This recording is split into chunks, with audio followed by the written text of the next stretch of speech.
আপনি কি জানেন মালাকুল মাউত মানুষের রুহু কবজ করার সময় মৃত ব্যক্তির সাথে কেমন আচরণ করে? যখন কোনো মানুষের মৃত্যুর সময় উপস্থিত হয় তখন মালাকুল মাউত 4 জন ফেরেশতা সঙ্গে নিয়ে তার কাছে উপস্থিত হয়। যদি সেই ব্যক্তি ঈমানদার হয় তাহলে মালাকুল মাউত তাকে সালাম দিয়ে বলেন, হে পবিত্র আত্মা, আল্লাহর রহমতে বের হয়ে আসো। এরপর অত্যন্ত কোমল ও নম্রভাবে তার রুহু কবজ করা হয়। ফেরেশতারা সেই রুহুকে সুগন্ধি কাপড়ে মুড়িয়ে জান্নাতের পথে নিয়ে যায়।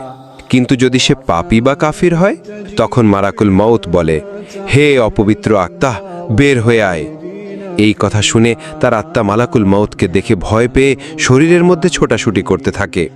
তখন 4 জন ফেরেশতা তার আত্মাকে শক্তভাবে ধরে ফেলেন। মালাকুল মাউত অত্যন্ত কষ্টদায়কভাবে তার রুহু কবজ করেন। এই কষ্ট এমন হবে কোনো জীবন্ত মানুষের শরীর থেকে জোর করে চামড়া টেনে তোলা হচ্ছে। এরপর ফেরেশতারা সেই আত্মাকে অভিশপ্ত কাপড়ে মুড়িয়ে জাহান্নামের পথে নিয়ে যান।